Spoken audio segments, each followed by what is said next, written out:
Hello, my name is I'll Kill Over and Die maybe when a new Radiohead album comes out. Catch me in the next decade. And I'm Matt.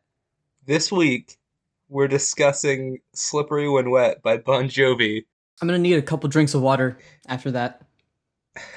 I, I So you know clearly, what else is so slippery? clearly we're starting off in a bit of a mood, aren't we? God. Welcome back to On a Friday. This is the fourth episode. Thanks for Can we do tuning this in. again? Can we start this over? Oh my god. I'm joking. This is like the fourth start we've done to this because he keeps making bad This is a false jokes start. and he's still making bad This is a jokes. false start. He's still making bad jokes, but we're using this take. Yes. How have you And I'm hearing been? voices. You're hearing voice. Shut up. How have you been? How have I been? Yeah. I'm choking on water after drinking it. I meant in like the last week, not the last 10 seconds. I have the memory of a goldfish. Wait, never mind. I take that back. Goldfishes have better memory.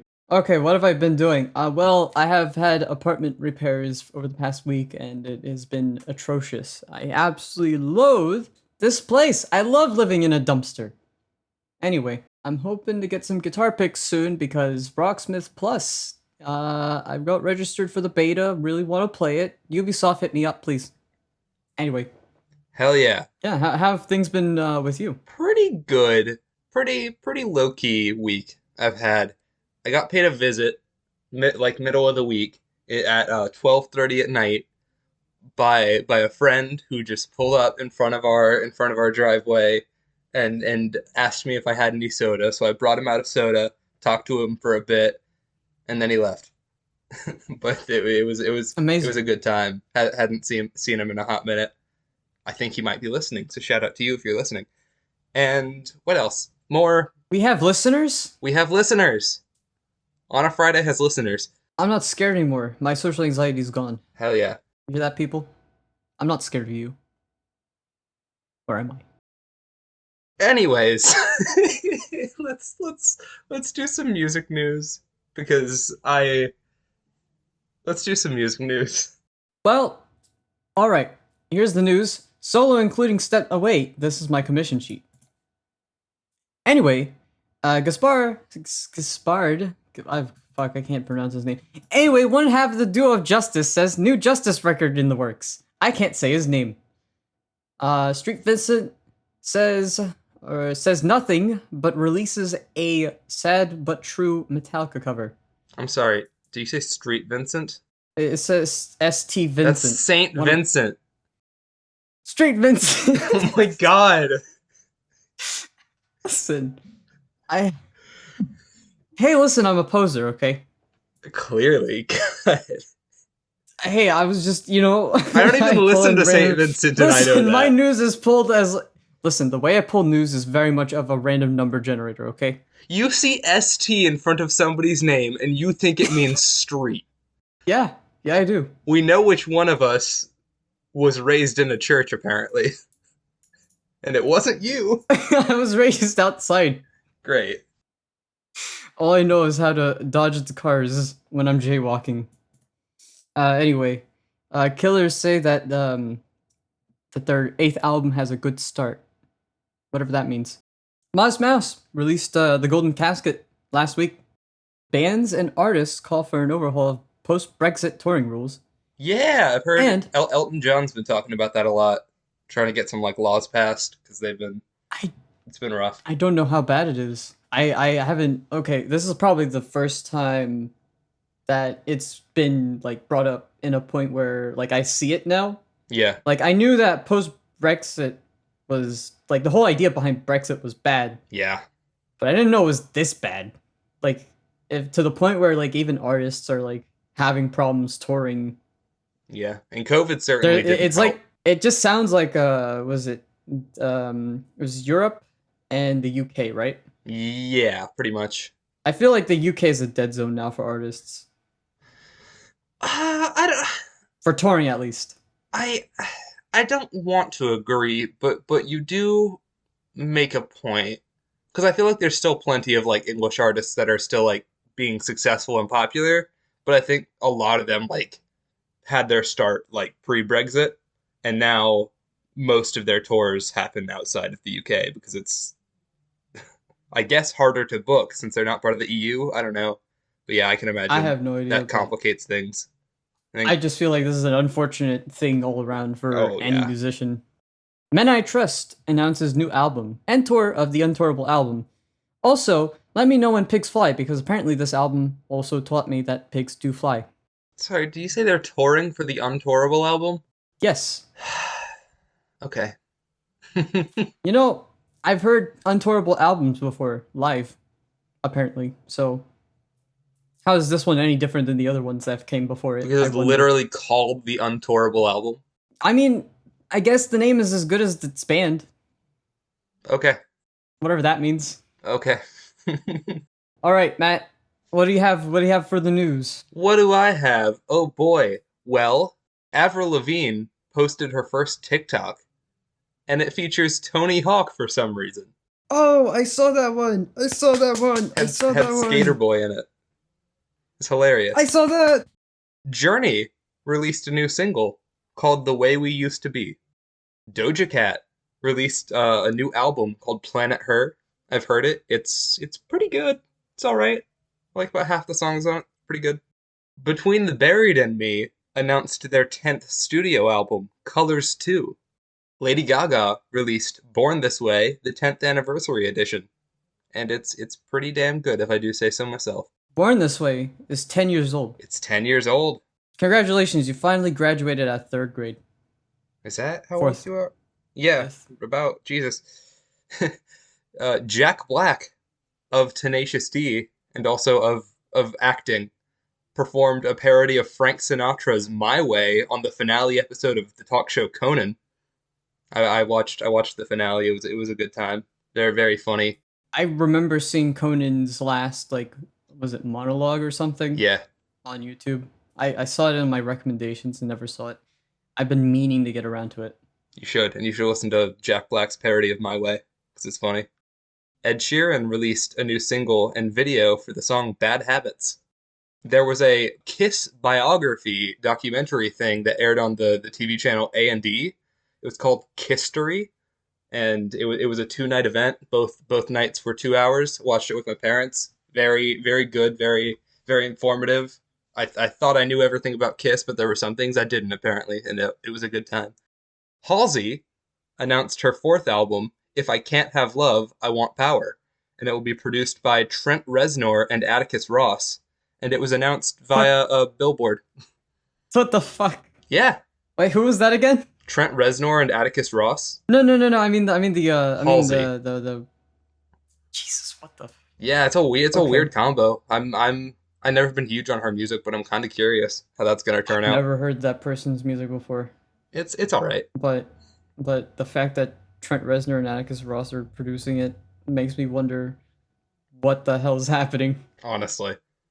And then Madison Beer released a music video for her song "Reckless." I thought about announcing when she released that single. I think that was around the time we did the first episode, but I was like, no, it's just a single. It's not that important. No, this song freaking blew up. It got like millions of views or listens, plays, whatever they are on Spotify, and like the song is like one of her biggest, including like all the stuff on her last album. And she released a video, very good video. I enjoy it, and that's all the news I got. You heard it. No more news. No more You can news. go home now. News is over. You can leave. All right, let's get into the album. Let's get into the album. What album? I'm Um, just kidding. I picked the album, so I'm gonna say it. We're talking about "Slippery When Wet," the third album by Bon Jovi, released in August 1986. It's probably their most well known and considered their best album.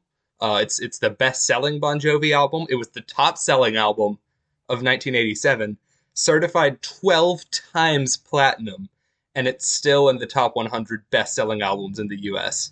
It's absolutely it's their biggest thing. It's their biggest studio album. Like Billy Joel's The Stranger, this was the album that really set Bon Jovi over the top, with their only major hit before this album that still gets radio play today being Runaway. It's also their first album where they worked with Desmond Child, who also co-wrote songs with Kiss, Aerosmith, Billy Squier, Cher, Alice Cooper, Joan Jett, Michael Bolton, and of course more recently Ava Max, Zed, Selena Gomez, Katy Perry, Weezer. The list goes on. And producer Bruce Fairbairn, who also worked with Kiss and Aerosmith, as well as Loverboy, Blue Oyster Cult, AC/DC, Poison, Van Halen, Yes, Chicago. Just two excellent collaborators on this album who worked on several Bon Jovi albums after it too. I consider this, and this may come as a shock to you, I consider it a perfect album.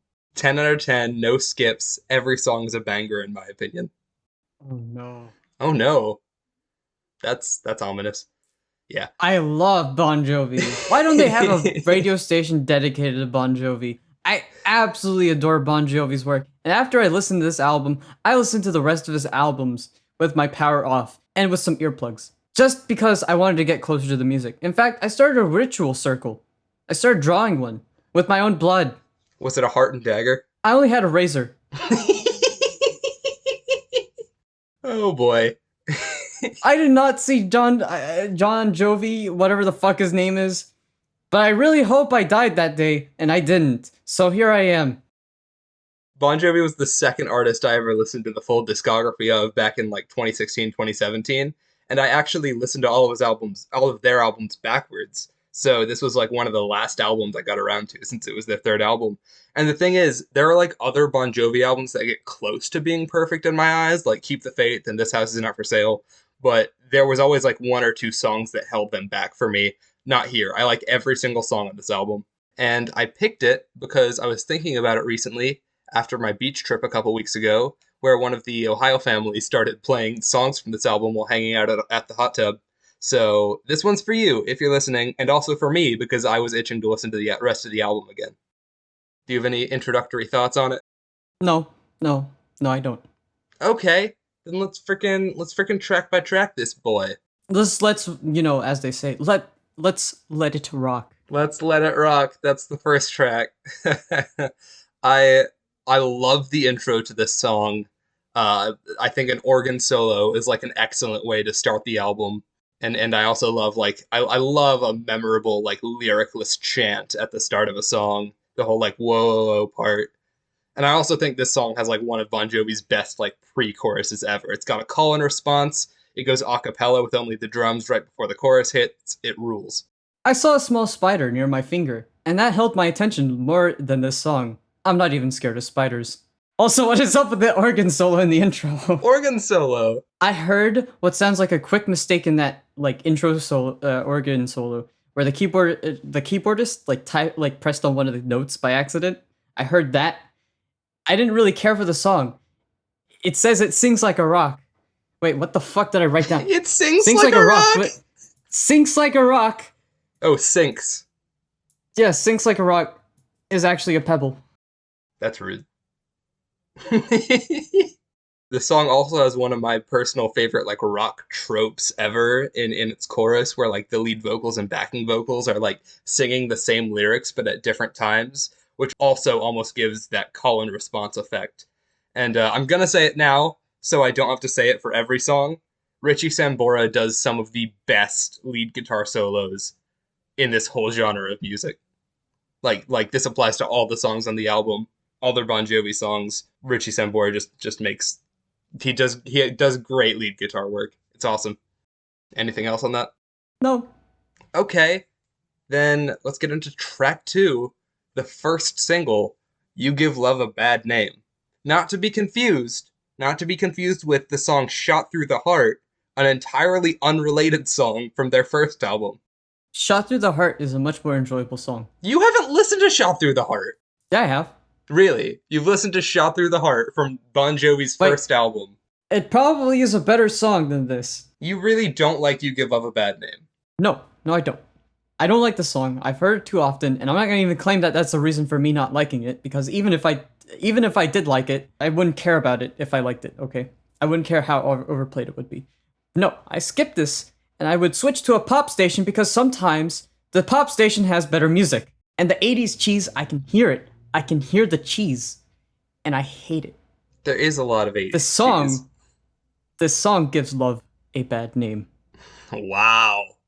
Oh, I mean, yeah, there is a lot of '80s cheese because it is like it's glam rock. It's that hair metal kind of stuff. Like, yeah, those bands were extremely cheesy, but they were good, and they're what carried rock music through the '80s when there wasn't like a Yeah, lot of but it. Well, there I was a lot of think it. what White Snake did it better. White Snake did all of Whitesnake is that better. very good, I will admit. Like that's just my personal take. I think like if I wanted to listen to anything from there that era, I'd just go to Whitesnake because like I feel like whatever Whitesnake did, at least with like their most known album or their best album, is like it just dwarfs this fucking album. Oof. Well, And I haven't even listened to the entirety of it. what Whitesnake's album? Yeah, I think I have. It's pretty good. But yeah, I never processed until now, speaking about pop music maybe being better, how much Kings and Queens by Ava Max sounds like this song. But it also sounds like another song, since this song was a reworked version of If You Were a Woman and I Was a Man by Bonnie Tyler.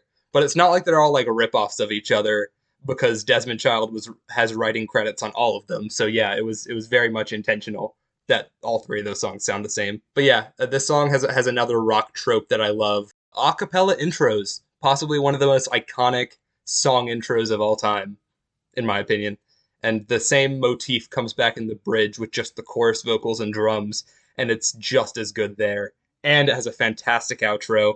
And I just love a good fuck you song. This is a fuck you song that's just like it doesn't even care that like it's not like I don't know. It's just a good like, oh yeah, you broke my heart or cheated on me or whatever it is, and like just fuck you. That's the song. I love it.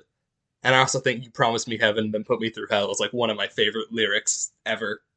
I just personally like for me lyrically all of these songs just They're not super complicated lyrically, you're right, other than maybe the like next couple. don't get me wrong. Don't get me wrong. I can enjoy simple lyrics, but depending on the song, like even for this, like I would say that Whitesnake has simple lyrics. Yeah, I would agree. But the way that at least they go about with like the vocal performances, they aren't all the same. To me, this album feels like it just uses the same vocal performance. It's like a copy and paste, somewhat. Yeah, and I feel like that's a lot of Bon Jovi stuff. You could break down Bon Jovi's work into like different eras, I guess, and a lot of them you kind of hear the same like vocal stuff from because if you listen to like a more recent stuff like from his last album 2020 or even This House Is Not for Sale and compared it to Slippery When Wet, you're like, oh, he's singing very differently in these two albums. And then you pick up like a '90s or early 2000s album from them, and you're like, he's singing differently there too, you know. But like, yeah, these early albums, in the '80s, he definitely went with those heavy, loud, raspy vocals, and I personally like it a lot. I think that's like peak hair metal, but like, I mean, that's a big reason why after their fourth album, New Jersey, they frickin' took a break because on the tour for that album, he sang all the John Bon Jovi sang all the songs exactly how they appeared on the album, and it just trashed his frickin' voice. Mm, Yeah, so that's probably that's why unfortunate. he started going softer with like the '90s albums and stuff. But he still, I think John Bon Jovi has like a great rock and roll voice and still does. But yeah, if we're looking for lyrical complexity or at least a little more of it, the track three, the second single, the biggest single, "Livin' on a Prayer." Like this is their biggest song. Like show me a person who doesn't know this song and I'll show you a liar. People who don't even know Bon Jovi know this song. And you could probably say the same thing about You Could Love a Bad Name. You know, this reminded me of Best of Both Worlds from Hannah Montana, and I thought that was a better song in my opinion. I'm aware that came out decades later, but still. You, Whoa! hold on, Take hold my on, hand and hold I'll on. recommend you something better to listen to. Hold on, It's hold Dr. on. Feelgood. Hold on. You don't like I Living hate on the a key Prayer. change. No. Can I get ahead of myself. Is there a song on this album you do like? uh, no. So we're literally polar opposites for when it comes to this. Probably. Probably. I'm not trying to get ahead of myself with these notes because like I'm trying to go by track and I'm trying to go like in the exact order I wrote these notes in. That's so you don't like living on a prayer. No, I do not like anything from John Pepperoni Jovi. No, I do not like Bon Jovi or John Bon Jovi. Like I I think the guitarist. I'll get to that. I'll get Are to you that. about to attack Richie Sambora? Yes, I'm gonna attack his 1980s style of guitar playing. I Okay. will. Well, I mean, it's a song everyone knows. Like, what is there to say about it that hasn't been said? But I saw Bon Jovi live in 2017, and of course, this was the final song they played. And I'm telling you, there's nothing cooler than being in an arena full of people singing this song. It's got that awesome slow build-up intro. It's got Talkbox, which Richie Sambora used like once or twice an album after this one, sort of like Peter Frampton does. Just everything about this song works. And clearly, everyone else agrees because the song's freaking huge. But you don't, because I want to say your opinions are trash, but your opinions aren't trash. They're valid. I'm gonna say this. I'm living on a prayer that to hope that I never listen to this song again. You're that person not getting. That's not getting granted. Wait, what? That prayer's not getting granted. Like, you're definitely hearing the song again. I know I I don't think am. I'm anyone gonna can have to hear escape it. living on a prayer. I guess I gotta stop tuning into the 1980s stations and just start You'll listening to hear it pop music. regardless. It will find you. Track 4, Social Disease. I forgot this song was on this album.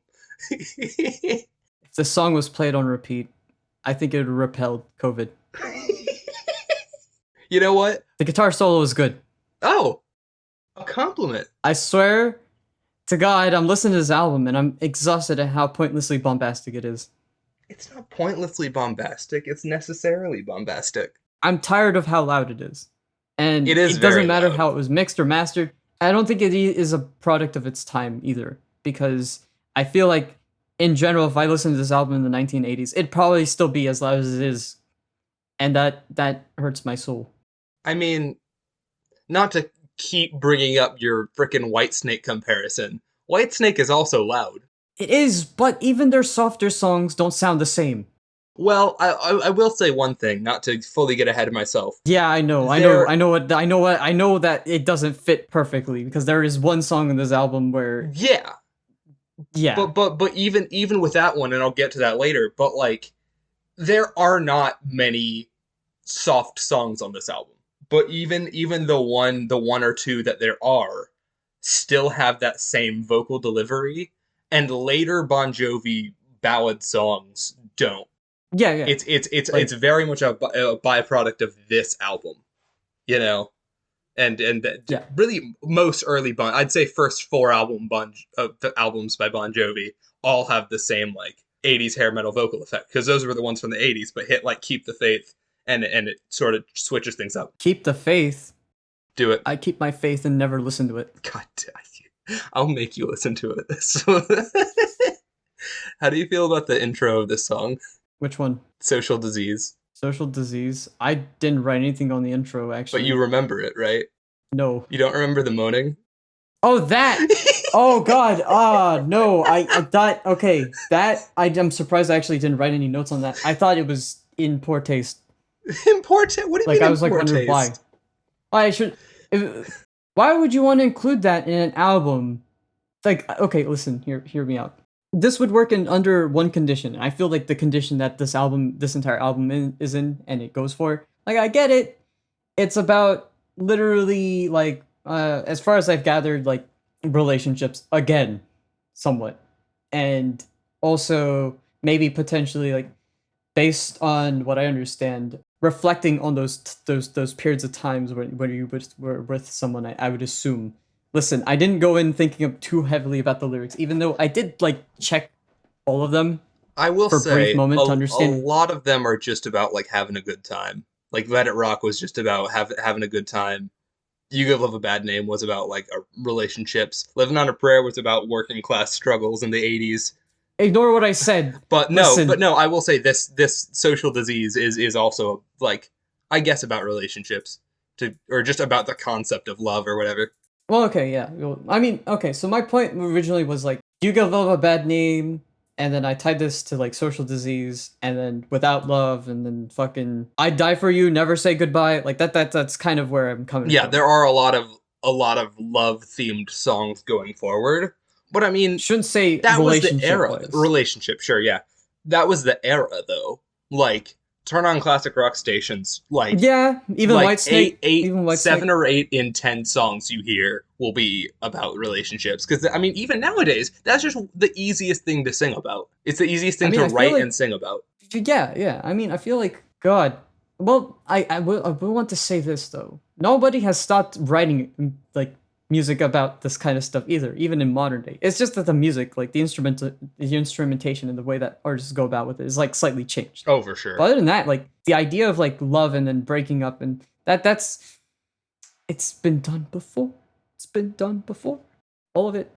I get what you're saying, but I think this song is wild, dude. Like outside of the singles so far, this is the funnest song on the album. I think it's the trumpets. There's honestly like not a lot of Bon Jovi songs that use trumpets, but I think they work so well here in just pumping up the energy of the song compared to other ones. Well, track 5, the third single, Wanted Dead or Alive. Now don't tell me you don't like this song. Wow, you're right. I can't believe it. Well, this is I should go the listen to my Bon Jovi radio station with my knife in hand. oh god, dude.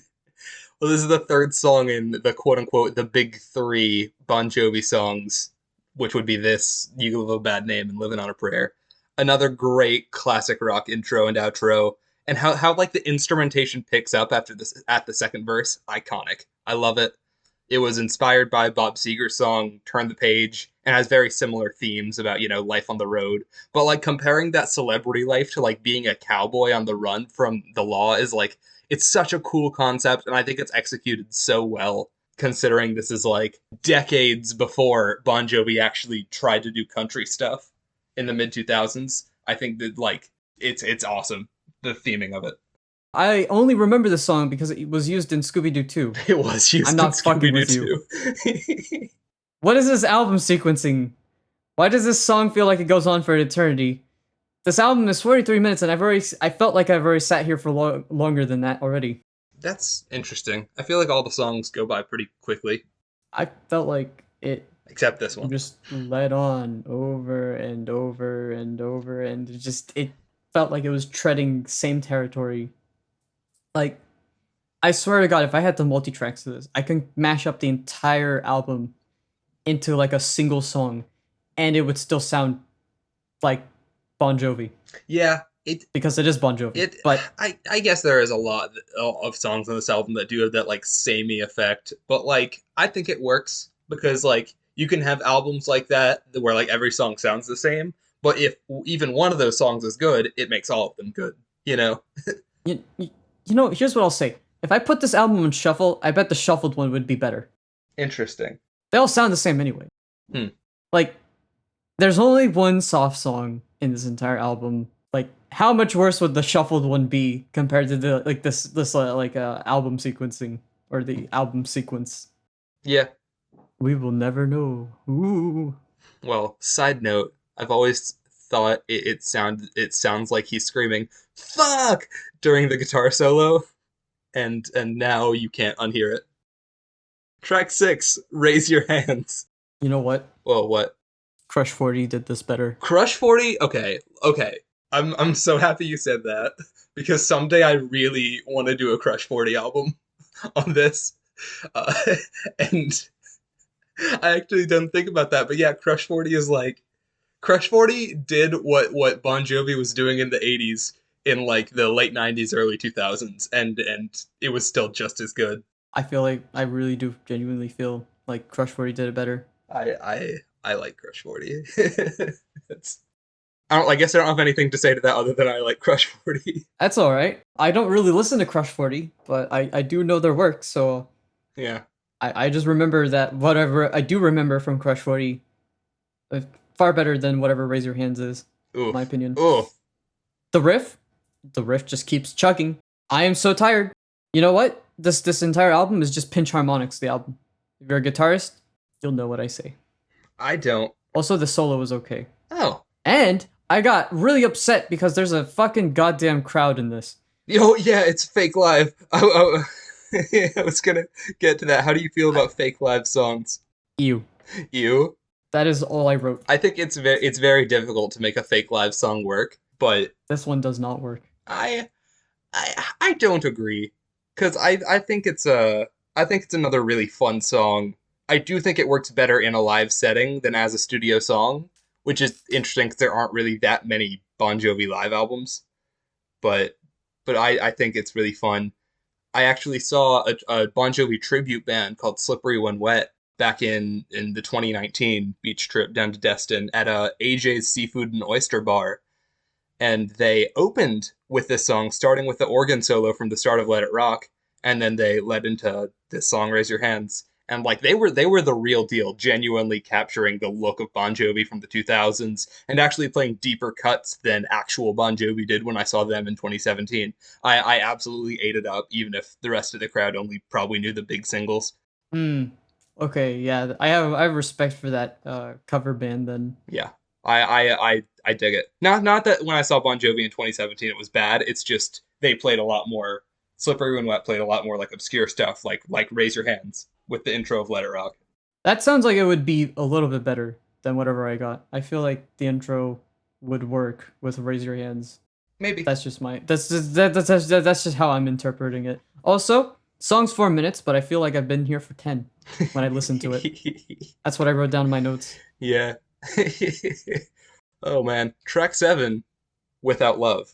You know what I wrote down? What? I'm gonna read this verbatim. Okay. Can they go 1 or 2 minutes without a goddamn pinch harmonic? I swear to God, I haven't heard a song without one. I don't know what that is. Do you know when like the guitar squeals? Yes. Kind of. Yeah. Yes, it is prevalent. This fucking album, and they go every song, every like 4 measures or whatever. And they have like one of those squeals, or just hell, even the every song I think has one, or almost every song I has one. I either And you never know, noticed it or I actually like it. So I I've noticed it, and and like I noticed it pretty quickly because once I heard it, it was everywhere. Like for the most part, some songs have it less. I'll admit, but God, when I heard it, it was like, what are you trying to show off? It's a studio album. Listen, this isn't a fucking live setting. And I get it, hair metal, you want to be fucking everywhere right. or whatever, big. The thing about it, particularly with stuff like Raise Your Hands that work better in a live setting, it's very hard to pull off like a live song that you want the audience to get into if they don't already know the song. So even if it's a song that exists for live purposes, like Kiss's Rock and Roll All Night or something, you have to release it on an album and as a single, or not as a single, first, so people who go to your concerts actually know the song, you know? Yeah, yeah. I don't know. I didn't like fucking what was it that Kiss single? Wanna rock? What was it? One Rock Rock and and roll Roll all All night. Night? It's not like that either. Bruh. I need to get a list of all the like most iconic classic rock songs of all time, and you're gonna not like any of them. Without Love probably took the longest to grow on me of any song on the album. I don't think I was a fan of it when I first listened to the album. Like it's a fine power ballad, but it's just the least memorable song on the album. I wrote this also. Yeah, this is a soft, in quotes, song in the album, but even with the sequencing, I hate it. I hate all these songs. All of these songs. I'm not even done with the album, and I think I actually hate this more than Sour. Jesus. I'm over exaggerating, but all these songs sound the same. I mean, you at least liked a song or two on Sour, so I mean, yeah. So many songs end with a fade out. Yeah, yeah. But I mean, that's the genre. Like, you can't tell me Whitesnake doesn't end on fade outs. But at least White Snake's like melodies and stuff, like at least I don't mind listening to that go on for like forever. But with these songs, it's like I'm gonna chug like fucking Crazy Train and put a fade out on it. Except I'm gonna do Crazy Train way worse. Track 8, I'd Die For You. This is probably my favorite non-single on the album. I think it has one of my favorite like Bon Jovi choruses ever, and just like consistently, I think this album has great choruses all across the board. I'd die for you. I'd like a guillotine. Thank you very A much. It's guillotine? so loud. Yes, we're going to take it up a notch. Hold on. 'cause No. You just said guillotine. I put a guillotine. No, do you I'd not take a realize what you're saying? Yes, I would put the album. I'd tie the album somehow, and then I'd chop it in half To a what again? to a guillotine. A guillotine. Yeah, I know. Listen, it's a circle, and you put your head in. But you know what? I'll put the album in a melon, tape the melon, put the melon in a guillotine, have it slice it straight to the center. I don't even care about what you're saying, but it's pronounced guillotine.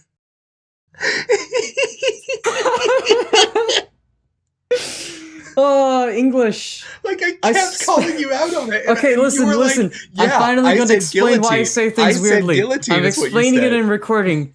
I'm going to explain it in recording. So just so we have a record. I say things the way I spell it. So mentally for me, it's easier to fucking spell things in a certain way. So sometimes I say it the way I spell it. Yes, it's a guillotine. Fuck. God. Oh my god. Thanks for noting that, Matt. I'm gonna actually like. I'm now gonna buy 2 copies of this album, and then I'm gonna stick it inside the melon. Melatonin? The melon. Yes. Now we're talking about melatonin. So, okay, listen. would you say that you would die to get rid of this album? What I'm saying is, I die because I mispronounced guillotine. You die because you mispronounced guillotine. I die for my own mistakes. There we go. You'll die for your mistakes. God. It's so loud. It's so loud. I'm tired, and I just want this album to fucking stop trying to blow my eardrums out. I had to lower this. Well. Yeah? At least track 9 isn't quite as loud. Track 9, Never Say Goodbye, the 4th and final single, and certainly the least recognizable since it's not in the big 3. This is probably the only song on the album that you could probably call like a full-on ballad. Like, there are slower songs like Without Love and Wanted Dead or Alive, but those really emphasize the power in power ballad, while this one doesn't as much.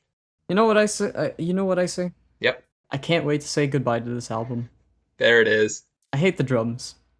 The drums reek of 80s cheese. Way worse than the other songs. Even though all the other songs have 80s cheese, but I feel like in here, because it's a ballad. Because the drums are like at a slower tempo than every other song. Yeah, and the heavy reverb on the drums, the signature 80s reverb. Yeah, the thing about it is doesn't every part of these songs has just a crap ton of reverb. The vocals, guitars, drums, everything, keyboards, everything has reverb, and I think that's what made glam rock what it was. I'd rather listen to fucking Bruce Springsteen than Bon! in terms of like if we're listen in the listen. USA. Hey, you can't do that. You can't do that. You've been telling me not to make any callbacks. What are you talking about? You told me not to make any callbacks. I'm respecting that, and here you are. Here you are, just fucking. All right. You know what? You do you. You do you. I think they should be born in the USA on this song, too. Ugh. I wrote ugh.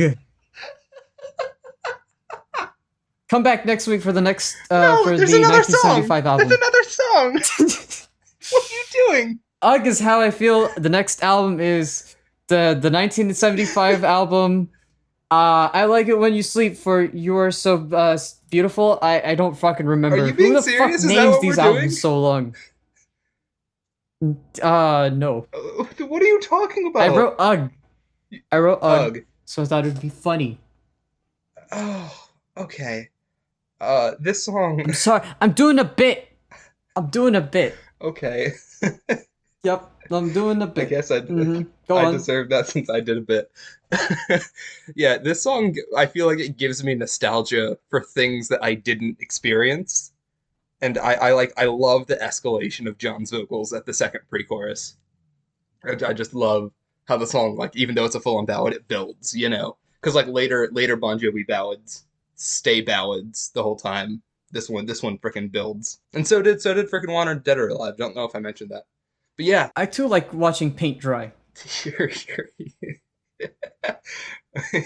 Track 10, Wild in the Streets. The final track. I'm bored and unimpressed. I throw this album in the streets. Journey's synths aren't good here. Journey's synths? I get, yeah. Would I call that a Journey synth? Because, like, that one song, was it? I know what you're talking about. Are you thinking of Separate Ways? Yeah. It's not quite that. I think I know it's not Separate quite, Ways but it's has more close. reverb on it. But it's close. That's the important part. Yeah, I thought it had a weak ending. more upbeat. It's a terribly weak ending.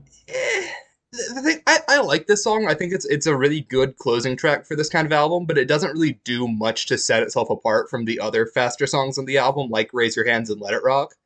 But this is the kind of song that I think the album needed to end on, that like high energy rock and roll, you know? Like High energy rock and roll? What are you talking about? The whole album is high energy rock and roll. Which is why it needed to end on that. Because like we've said before, like the start and end of an album, honestly, on all three of the albums we've covered so far, the first song and the last song have been wildly different. And I feel like finally we have like consistency. Well, if this is consistency, then I'm moving out. I'm gonna actually stab you in the head. Can I say that? Hey, what? Hey, I made like fucking really dark. I've been saying dark things this entire time. I don't know. You're right.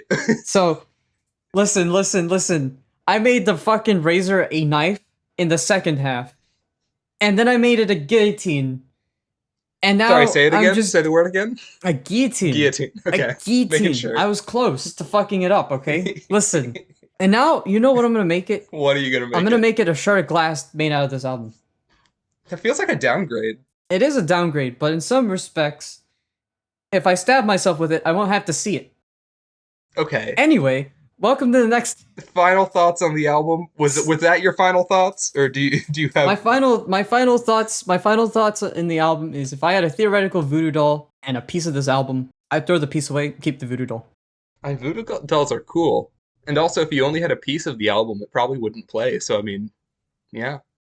Well, I already said what I think. There's not really a song on the album that I don't like. I guess I could like some of them more, but there are less songs that I feel indifferent towards on this album than any other Bon Jovi album. Now, I don't know if I'd necessarily call it my favorite Bon Jovi album because it only has 10 tracks, and there are like other Bon Jovi albums that have more tracks that I like, but still like one or two that I don't. But I think it's definitely the most consistent one. If you like hair metal, or at least like Bon Jovi, since, I don't know, you're over here defending Whitesnake, but not Bon Jovi. But I think the song. It's clear to me why this is their most popular album, and I think it's because of exactly what you don't like about it. That it is all, yeah, it's all the same, but only the names will change. Yeah. That wasn't even planned. I just you know thought what? that. This album makes me want to take a shot through the heart. This album makes me want to live on a prayer. I turned out the audio on my end several times. Dynamic range is just gone, or at least on my stream of it. Bon Jovi can't write endings on this album.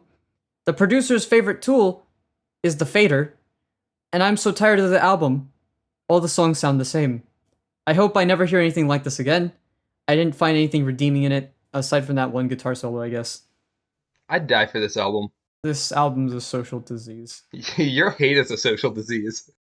Raise your hands. I'd raise my hands while going wild in the street. But I wouldn't do it with you because you're without love for the album. I editor, cut this entire section. I'm not cutting shit. Please. Okay. I'm Do you want to give music recs? Oh, all right. Let me recommend. Okay, all right. Here we go. Payment up front. Budget can be. Oh wait, this is my commission sheet again. Oh my god. The new Capsule single. I'm not even gonna pronounce it because I don't even know how to speak any Japanese. So. Oh, okay. I was about to say, how am I supposed to know what it is then? Fucking Hikari no Disco. Oh, that's easy. That's easy to pronounce. It's literally got an English word in it. Joking. Are they like a Japanese band, or is that just what the song's called? Yes, they're a Japanese duo as far as I know. And yeah, konnichiwa. Konnichiwa. I remember I would fucking jump in calls and I would just start spewing out words like, what was it? Nani desu ka? And some motherfucker. What Andrew's saying is he's a weeb. Yeah, I'm as much of a weeb as my other friends, and I know absolutely nothing about anime when everybody else wants to fucking watch anime. That's actually true. He watches very little anime. Women hit me up wanting to watch anime, and all I do is say, well, yeah, I'm not fucking with you. Everyone who's wanted to watch anime with me has just been like women. It's always I been wish women. women would hit I me don't up to know watch why. anime with them. I don't know why they want to watch anime with me. I'm not interested Maybe I in need to like 90% start of pretending it. that I hate anime and also Bon Jovi, and maybe women will ask to watch anime with me. Put a leather jacket on. People think you're edgy and have problems. I don't fucking know. I don't have problems, and I'm definitely not edgy. Oh wait, I'd say that now, but all my comments reek of suicidal ideation or something. I don't fucking know. Okay, That got dark. okay. My But no, recommendation. okay, just to be clear, I'm fine. All He's of my jokes are made in jest. I am perfectly he's fine. fine I'm just saying unless that he this ever has to album, listen to this album again. I hate it so much that I would say this stuff. Listen, it's worse than sour. It is worse than sour. I just remember by the end of listening to it, I was just tired. I was just tired. Listen, Well, as someone who likes people sour and listening. also likes this, good album. I'm gonna give my recommendation before you keep going. um, I'm gonna recommend. I'm gonna keep going, and you just keep you know Shut what? up! You just keep Shut up! turning me down. Shut Don't up! worry. Just Shut up! slowly fade my voice out, No, I and you have to just give my keep rec. suck. I have to give my rec. Yeah, yeah, but no, I'm saying is like an like just just keep I have to putting my give my voice rec. down I'm gonna lower and recommend lower. Just talk the over me. song Come on, Black just do it. It's Diamond gonna be by fine. Kiss, but not like the original studio version. There's this live album I found that's on Spotify called "The Ritz on Fire." It's a live performance from 1988, and it's not great quality because it was like a radio broadcast or whatever, so it's kind of like their recent like official bootleg album or whatever. But yeah, it was apparently released in 2013. I didn't know about it, but I was looking for something to listen to after watching the A&D History biography. And actually because it was 1988, they actually had their second drummer Eric Carr, so he sang Black Diamond instead of their original drummer Peter Criss, who sang on the studio version. And this is like the only version of Black Diamond on Spotify or on I guess on any streaming services sung by Eric Carr. And I just think it's a really unique version of the song. So yeah, go listen to Black Diamond from The Ritz on Fire by Kiss. And that's my rec. This has been on a Friday. Tune in next time when Andrew's going to pick an album. Prepare for the worst. I should, because you still need to get back at me for both Sour and this. Well, prepare to be disappointed because all my album recommendations are probably gonna leave us indifferent. Nah, nah, nah, no. I'm joking. I have one thing prepared. I hope you like trout. I don't know, I kind of like tuna more.